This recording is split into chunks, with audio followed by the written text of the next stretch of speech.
Bandau sugalvoti. Dirbu PwC jau 7 metus, esu vyresnioji projektų vadovė audito ir kitų užtikrinimo paslaugų srityje. Atėjau, kuomet ieškojau praktikos. Dirbu jau 3 metus, esu šiuo metu Experienced Senior Associate role. Kai atėjau čia dirbti, gal įsivaizdavau šiek tiek kitaip. Galimai bus toks monotoniškas darbas, šiek tiek bus labai daug viršvalandžių, ne viskas melas, bet kad darbas monotoniškas, tai tikrai ne. Niekada nebūna nuobodu. Galimybės dirbti prie tikrai labai įdomių klientų, su tom didelėm tarptautiniam korporacijom, kurias gal matai tik reklamose, gali pamatyti iš vidaus ir susipažinti su žmonėmis vien dėl to, kad esame ta PwC didelio tinklo dalis.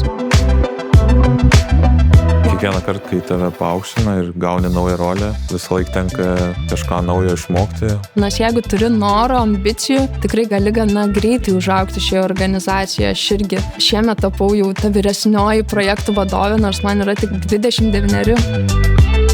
Per visą laiką, kol dirbu čia, įsitikinau, kad tapau šiek tiek ambicingesnis, noriu siekti daugiau. Daug lengviau yra komunikuoti su klientais, aukštesnio rango kažkokiais ar ne vadovais. Per tokius iššūkius, sudėtingus klientus labiausiai ir augam. Aš manau, tas karjeros kelias tikrai buvo gana greitas ir pateisino mano lūkesčius ir mano norą augti. Kiti pamato tavo pastangas ir padeda tau augti.